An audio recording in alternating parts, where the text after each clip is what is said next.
Fala aí pessoal, tudo bem com vocês? Sejam bem-vindos a mais um vídeo aqui no canal. E é isso, cara, o que eu queria trazer promessa é dívida e tô aqui cumprindo o que eu prometi no vídeo anterior. O vídeo de hoje que eu vou trazer pra vocês são os 6 contos, ou melhor, quem são os personagens por trás dos 6 contos, dos contos de fada em Dandadan. E quem será o próximo alvo do Saint-Germain, do Vlad, da Boishi, da Bolshi, enfim, daquela vagabunda daquela Shinobi que enganou a Yase. Enfim, quem será o próximo alvo? Tudo isso nesse vídeo, prepara o lanche e vamos pro conteúdo. Vamos lá ao que interessa. Primeira coisa que eu queria deixar muito claro aqui pra vocês. No capítulo mais recente de Dandadan, novamente tá falando de Dandadan, né?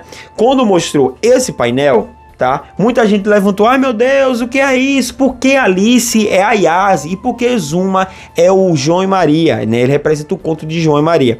Eu vou explicar pra vocês por parte. Então a gente vai do 1 até o final, beleza? E até os outros dois que estão faltando, a gente vai teorizar porque não tem uma confirmação ainda. Então já fica aí ligado, beleza? Então o primeiro conto de fadas que é apresentado é Alice no País das Maravilhas. E ele representa pelo próprio autor, né? O Tatsuo ele confirma isso, que seria a Yase. Mateus, por que a Yase é o poder da Yase representa a Alice dos País da Maravilha? Por quê? Simplesmente, pessoal, a gente pode teorizar de várias formas, mas a história de Alice no País da Maravilha acaba sendo semelhante aos acontecimentos que a Yase passa. Não entendi, me explica. Vamos lá. No mundo do Alice no País das Maravilhas, o que acontece? A Alice, ela se alimenta de uma comida lá, né, um doce, e ela acaba ficando grande. Depois ela come outro doce e ela acaba ficando pequeno. Então ela fica mesclando para entrar numa porta, ela come, aí fica pequeno. Aí para sair, para ficar no tamanho original, ela fica comendo, diminuindo, comendo, enfim. Então a Alice no País da Maravilha tem esse momento que a Alice, ela come um doce e fica grande. Depois come outro doce e fica pequeno. E o que acontece com a Yase em Dandadan? Simplesmente ela comeu um doce lá no tabuleiro de Jumanji. Ela comeu um doce e aparentemente ela teve essa maldição de ficar sempre pequena, né? Então por isso que as histórias delas são similares. Ai, Matheus, então só por causa da história, João e Maria não tem nada a ver com Zuma. Calma, gafanhoto. O que acontece é que não se limita à história apenas, e sim também aos poderes. No caso da Yase, essas mãos que... Em especial, o poder da Yase é aquelas mãos gigantes, seria a própria mão da Alice quando fica gigante, tá? Então essa é a teoria que a comunidade tem levantado. Agora vamos para o Zuma. Zuma representa, pelo próprio autor, simplesmente João e Maria. O Zuma, pessoal, é meio complicado, porque parte de interpretações. E algumas interpretações de João e Maria, não a interpretações mais, como vou dizer, mais fiel, né? Mais light. O que acontece é que João e Maria, eles acabam indo de base, né, pela velha lá, pela bruxa, na casa de doce, né, na casa de açúcar. Só que, como isso tem a ver com Zuma? Simplesmente o que acontece com a história do cara? O que acontece? Ele simplesmente tem uma vida de lixo. Após isso, seu irmão vai de base, seu pai vai de base, seu irmão vai de base, e a sua mãe faz com que a vida dele, os últimos dias dele, tipo, as últimas horas da vida dele seja encantadora. Então ela dá comida, sorvete, vai pra roda de gigante. Por final ela vai lá e quer tirar, ou com o objetivo de dizer, olha, tu aproveitou muito, mas agora que vai acabar a tua vida. A mesma coisa é a história de João e Maria. João e Maria veio a uma casa lá, no fim da floresta, é uma casa de doce, vão lá, comem de tudo, comem muito, mas no final era uma armadilha, e eles acabam indo pro caldeirão, sabe? Então por isso João e Maria tem a ver com que o Zuma passou. Cara, o cara vai dizer, pô, meu irmão, pior que faz sentido. Não acho. Passando agora Zuma, vamos para a Branca de Neve. Mateus, quem é a Branca de Neve? A Branca de Neve, quem é? É a própria Yukishiro, né? A habilidade dos senhores das moscas. Como assim? Pessoal, não vamos se atentar à história, né? Não vamos se atentar à história, porque ainda tem semelhança.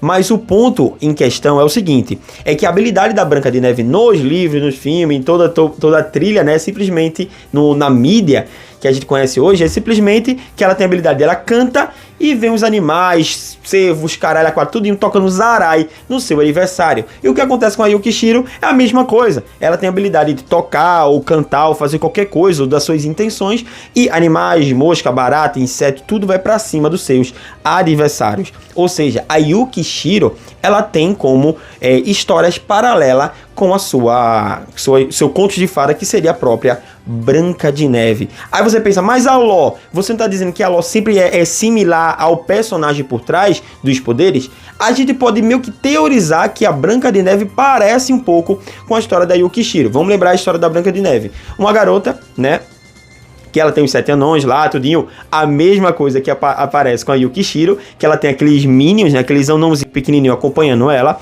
Não baixando isso, a Branca de Neve, ela é meio que enganada por uma bruxa para simplesmente comer o fruto lá, que vai se dar bem, e o que acontece? Ela acaba adormecendo. E o que acontece com a Yukishiro? Ela é enganada, né? Ela acaba tirando foto do seu corpo, tudinho, e ela acaba sendo enganada por um manipulador, que a gente mais tarde descobre que é o próprio Barão Vermelho, para ela fazer coisas que ela não queria fazer, beleza? Então até as histórias são meio que parecidas. Dos anões, de ela ser muito branca, né? Dela sempre sofrer muito com rage, enfim, então a história também é parecida. E por final, pelo menos que foi revelado, seria a própria sereia, né, ou a pequena sereia. Mateus, então só sobra a Rin, é a própria Rin, cara. Então a Rin, qual é o objetivo da Rin? Ela tem simplesmente a habilidade de cantar, né, e tirar a gravidade e mudar as condições do ambiente.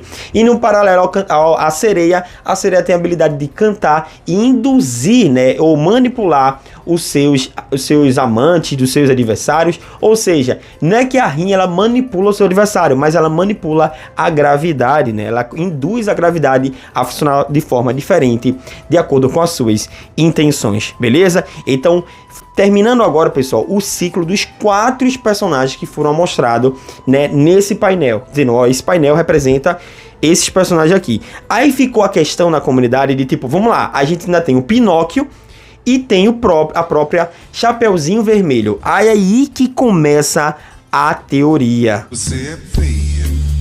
Primeira coisa, para deixar muito claro, Chapeuzinho Vermelho e o próprio Pinóquio tem teorias na comunidade dos dois pontos, tá? Então, tanto o Gigi sendo a Chapeuzinho Vermelho e o Pinóquio, quanto vice-versa da Shiratori. Então, pra a gente falar mais, a trazer todas as teorias que a comunidade tá levantando, então vou jogar aqui logo nesse vídeo, beleza? Então, o primeiro ponto é a Chapeuzinho Vermelho. Chapeuzinho Vermelho, vamos teorizar primeiro que seja a própria Shiratori. Qual é a história da Chapeuzinho Vermelho? Uma garotinha vai levar doces, frutas, fazer um piquenique com a sua avó, e lá ela encontra, só que na verdade o lobo a engoliu. E por final, o que acontece? A Chapeuzinho Vermelho acaba ganhando e salva a sua avó, tirando ela da boca do lobo mau, com um caçador lá que aparece, depende de versões, o caçador tem, não tem caçador, enfim. Então isso seria a história da própria Chapeuzinho Vermelho. E o que tem a ver com paralelo à própria Shiratori é que qual é a pegada que mostra a Shiratori? Simplesmente uma jovem que está em busca de provar que a Ayase, ela é uma pessoa que está com demônio no couro, que é uma pessoa maligna, e por final o que acontece é que aparece aquela bailarina acrobática e seria o grande vilão. E o que eles acontecem? Que os dois acabam sendo engolidos pela bailarina acrobática. Então é meio que tipo, a história é meio que parecida com o que acontece com a Chapeuzinho Vermelho. Lembrando também a cor do que é meio rosa, vermelho. Então, no final, o vestido da própria bailarina é vermelho. Enfim, então a história seria semelhante devido a isso. E a outra teoria que diz que é do próprio Gigi é simplesmente pelo lobo mau. Tem um foco lobo mau e não a Chapeuzinho Vermelha em si. O lobo mau, a Chapeuzinho Vermelha seria o Gigi e o lobo mau seria o próprio Mal-Olhado, onde desde o começo ele está acompanhando a jornada da própria Chapeuzinho Vermelho, onde ele acaba pegando os pais da Chapeuzinho Vermelho, né, no caso a avó da Chapeuzinho Vermelho, e em paralelo a isso o que acontece com o pai do Gigi, ele acabou sendo enforcation, né, na sua casa, devido também às condições do Mal-Olhado e tudo que estava na casa do Gigi. Então, as duas histórias, tanto a do Gigi quanto a da própria Chapeuzinho Vermelho, elas se parecem. No final, na casa é que está o grande problema. Na Chapeuzinho Vermelho, a casa onde está o lobo mau, e na casa do Gigi é onde está o mal olhado, beleza? Então a comunidade levantou esses 2 pontos. Além de também que no final a Chapeuzinho Vermelho seria o Gigi e o caçador seria o Gigi híbrido, né? Tem essa viagem aí também que a comunidade levantou, mas eu não aposto muito não. E o outro seria o Pinóquio. Matheus, Pinóquio? Como assim? Vamos lembrar da história do Pinóquio. É um pai que perdeu seu filho e cria um garoto com a árvore mágica, por um anjo, tudo lá, com a árvore mágica, o Gepeto, né, acaba criando uma criança, que seria o próprio Pinóquio. E qual o sonho dessa criança? É simplesmente tornar um menino de verdade. Só que acontece que essa criança, ela tem um empecilho, né, na vida dela. É que toda vez que ela mente, o seu nariz cresce. E o que isso tem a ver com a Shiratori ou o Gigi? Vamos primeiro ao ponto da Shiratori. Qual a habilidade? Isso tem mais a ver com a habilidade, tá? Qual a habilidade da Shiratori? É simplesmente fazer com que o seu cabelo cresça, né? Seu cabelo acabe se alongando e use como arma. Então, a requisito do Pinóquio, a comunidade tem levantado só isso. Então, acabaram sendo um pouco criativo. Já o Gigi é mais 500. O Gigi é o seguinte, é a história de um Pinóquio, né? O Pinóquio é um menino de madeira que quer se tornar um menino de verdade. E a história do Gigi, eles fizeram que é um paralelo ao do Pinóquio, porque o mal olhado tem, ou no caso o Gigi, tem um mal olhado dentro dele, que o mal olhado na verdade só queria ter a vida de uma criança, de um menino, de um garoto normal. Vamos lembrar que o mal olhado, ou melhor, o verdadeiro mal olhado, o menino, ele ficava enxergando as crianças brincando lá fora, né? Então ele queria ser só uma criança normal. Beleza? E a mentira não tem nada a ver, porque não tem nada a ver com a habilidade, é só realmente a lore por trás do mal olhado, tem a ver com a lore por trás do Pinóquio, que é uma criança que quer só brincar e ter uma vida normal, como qualquer outra criança. E vamos lembrar que o mal olhado, ele tem várias características de criança, ficar brincando, ser marrento, ser chato, né? Ficar fazendo birra. E isso acontece tanto no anime quanto no mangá.